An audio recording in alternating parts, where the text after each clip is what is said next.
On va terminer donc dans cette leçon la partie qui se compose en 5 points, donc les pédagogies transmissives, qui est bien sûr les pédagogies qui ne sont pas vraiment conseillées bien sûr à mettre en pratique. Hein. Donc c'est pas l'idéal, mais quand on aura fini ce chapitre qui comporte 5 points, on va passer directement aux pédagogies actives. Et là, ça deviendra beaucoup plus actif et plus passionnant normalement. Alors, ici, une nécessité donc opérationnelle par rapport à une illustration de l'exposé.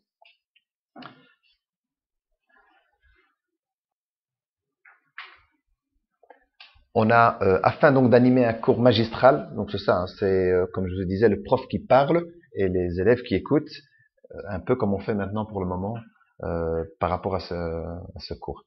Et donc, et de le rendre plus intéressant, un enseignant donc se doit de recourir aux techniques les plus modernes. Pourquoi? Bien, pour illustrer, animer ou animer donc un cours magistral ou ex cathedra. Et comment ça se déroule? En effet, dans l'environnement donc technique actuel des plus variés, des médiatisés par rapport à tout ce qu'on vit actuellement et performants, les élèves ont coutume donc de voir des produits attrayants quant à leur présentation, leur apparence et leur message. Alors, trop souvent, diffusion donc médiatique de ces informations. Donc ici, en réalité, c'est vrai que par rapport à ce qui se passe maintenant actuellement, quand on regarde la télé, etc., tout est attrayant parce que on utilise des moyens multimédia, etc., qui nous permettent de nous attirer. Donc, alors, si vous voulez utiliser un cours magistral à cette époque, ce sera beaucoup plus difficile vu justement tout ce qu'il y a autour, les médias, les manières d'afficher les publicités, que ce soit avec des écrans LED, etc. Donc, vous voyez la différence? Ça, c'est quelque chose on a beaucoup plus difficile à l'heure actuelle de donner un cours magistral qu'à l'époque. À l'époque, c'était beaucoup plus facile parce qu'on connaissait pas tout ça. D'ailleurs, à l'heure actuelle, qu'est-ce qu'on dit?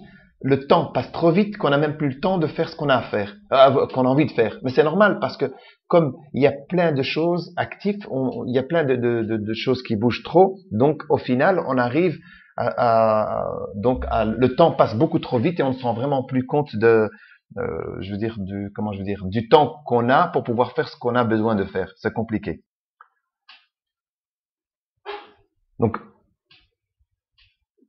Donc pour ça, maintenant, on va voir un peu les points suivants qui vont être, qui vont un peu plus expliquer plus clairement par rapport à cette partie toujours de la pédagogie transmissive. Alors les points suivants, trop souvent diffusés, trop souvent toujours pour la même chose, la diffusion médiatique de ces informations. Qu'est-ce qu'on a? Il s'insère dans une dialectique bien précise, une polémique. Donc un programme politique ou une catastrophe ou un accident. Donc vous voyez, quand c'est un truc bien précis, ça attire l'attention.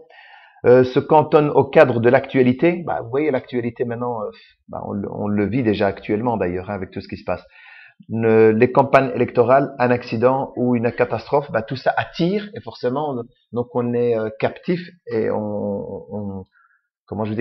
si on est captif, on s'intéresse, donc forcément on a envie d'apprendre et de comprendre, et donc on a une facilité d'apprentissage, mais ça par rapport à justement à tous ces médias. Donc s'insère dans le circuit commercial. Alors là, on a les publicités, comme je vous disais tout à l'heure, un document de propagande qui va aussi attirer l'attention. On répond donc à des objectifs de communication programmés. Là-dedans, une campagne de promotion ou de sensibilisation.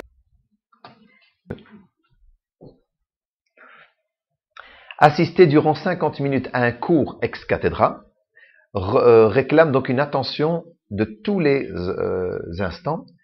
Concentration qui n'est pas facile, n'est plus habituelle d'exiger des élèves, je parle du secondaire, parce que c'est eux qui sont dans l'âge de l'adolescence, c'est eux qui sont très actifs. Mais j'ai envie de dire maintenant, nous, en tant qu'adultes, en réalité, on a le même type d'esprit, parce que notre esprit est à la fois ailleurs, et nous, on est ici au cours, mais on est ailleurs. C'est normal, puisqu'on a des factures à payer, on a pas mal de choses, et ainsi de suite. Donc, ça veut dire que, quelque part, il faut se dire qu'ils n'ont pas suffisamment de temps même s'ils sont avec vous les 50 minutes en réalité, tenir 50 minutes pour écouter simplement, c'est trop difficile. Mais si vous êtes actif, ben, le temps va passer beaucoup plus vite. C'est pour ça qu'il faut utiliser des pédagogies, non pas transmissives passifs, mais des pédagogies actives.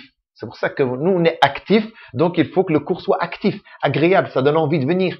Voilà, c'est plus un cours qui est monotone et qu'on n'arrête pas que d'écouter, mais on vient et on participe, on fait des manipulations, on fait des ateliers et ça nous donne l'envie de continuer et de participer au cours. Le professeur, donc, se transformant en orateur, doit contextualiser sa performance en jouant sur plusieurs registres. Vous voyez, parce que en réalité, je ne fais que parler, dans mon cas par exemple ici pour vous faire ce cours-là, eh bien vous imaginez si c'est vous qui devez simplement parler, faire votre cours uniquement en donnant des infos. Mais arrive un moment donné où c'est compliqué. Même dans l'animation, dans le fait que de donner cours, vous essayez de varier votre manière de le dire, une fois de l'écrire, une fois de le dire, une fois de faire lire les autres, mais ça reste quand même toujours plat, monotone, et pour avoir la concentration, c'est très difficile. Pendant que je fais, c'est par exemple on est 10 dans une classe, je commence à lire la première personne qui est à côté de moi, ben les autres ils attendent, mais c'est long. Ils l'ont lu une fois avec toi, oui d'accord, puis une deuxième fois. Mais arrive à un moment donné où ça lasse. Donc vous comprenez, il faut que ça soit plus actif. Alors le deuxième point par rapport toujours à une animation multiple. Alors théâtral donc en occupant l'espace. Donc, en fait, vous faites un cours ex cathedra, mais vous occupez l'espace. Je l'ai dit tout à l'heure. Hein. Le fait de bouger dans la classe, vous faites bouger les élèves, c'est-à-dire qu'ils vont tourner la tête pour vous regarder, ils vont se déplacer, donc quelque part, ils restent quelque part inactifs. Bien sûr, c'est toujours une pédagogie transmissive, mais au moins, vous faites bouger les élèves. C'est une technique aussi, parce que vous êtes peut-être amené à devoir utiliser cette pédagogie. Attention, c'est pas une pédagogie qui doit être abandonnée, hein, loin de là. Hein. Donc, c'est-à-dire utiliser au moins ces systèmes-là. Alors, ponctuant son discours par des gestes. C'est pas je parle et je reste comme ça, figé. Mais le fait de faire des gestes, j'occupe l'espace, c'est le fait de me déplacer dans le local. Et le fait de faire des gestes vont donner de l'importance et de la valeur à certaines choses que je vais vous transmettre. Et vous devez justement faire des gestes, par exemple, par rapport à des choses très importantes. Comme quand on serre son poignet, par exemple, on dit ça c'est important. Vous voyez, vous faites des gestes avec vos mains, etc. Jouant donc du regard, avec votre regard, le fait de jouer avec votre regard. Si vous restez toujours figé aussi comme ça, ben vous allez vous lasser. Ça vous rappelle peut-être certains profs avant, comment ça fonctionnait, ben ça nous lasse. Donc il faut bien penser. Alors ce qu'il faut aussi faire, surtout, c'est mimer. Le fait de mimer certaines situations. En mimant des situations, ben, même si vous n'avez pas parlé des fois, ça permet à l'autre de comprendre et donc de se souvenir. Mais si vous parlez et vous mimez, ben, il s'en viendra encore mieux. Imaginons, vous parlez dans la partie arabe et vous parlez de s'asseoir et vous le dites en arabe la phrase, mais vous faites aussi le geste de s'asseoir sur la chaise. Ils vont associer votre phrase au mouvement que vous avez fait et ils s'en rappelleront. D'accord ? Intégrant les auditeurs, donc là c'est pour les intégrer dedans, dans la situation, donc comme ça, c'est-à-dire que tous ceux qui sont là, qui vous écoutent, etc., si vous les intégrez dedans, ben ça change aussi. Ils participent quelque part. Et j'ai envie de vous dire ainsi de suite. Ça c'est par rapport à la partie théâtrale. Maintenant on va regarder par rapport à la partie vocale. Alors, pour la partie vocale, ben, modulant sa voix, c'est ce que je fais depuis tout à l'heure. Je parle doucement, j'articule, vous voyez, je donne de l'intonation quand il y a besoin. Donc le fait de moduler sa voix va donner de l'importance à certains points essentiels. Si je suis en train d'expliquer quelque chose qui doit passer au-dessus de tout, je parle la même voix et quand je veux donner de l'importance, je change d'intonation. Donc je module ma voix. Et aussi le fait de varier donc son élocution.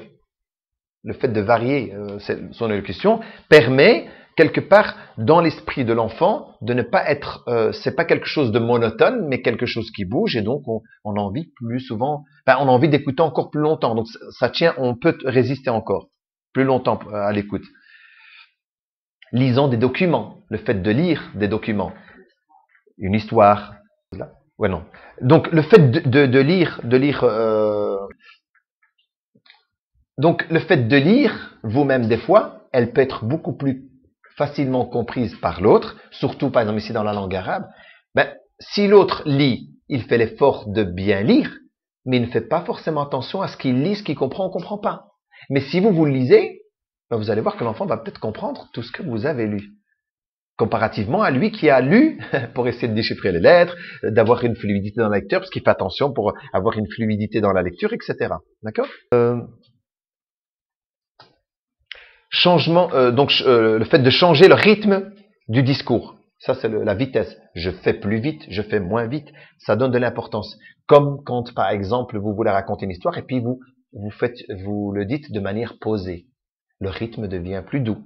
Donc, forcément, ben, on s'attarde dessus. Et puis, vous remontez dans l'intonation, etc. Donc, c'est ça, le fait de changer de rythme. Enfin, etc. Le dernier point de cette partie, donc maintenant, d'une animation multiple, hein, ce sont les différentes animations. Alors l'audiovisuel, en faisant quoi? Bien, ici on pourrait utiliser du support visuel, comme dans notre cas, donc le vidéoprojecteur, d'intégrer des séquences audiovisuelles.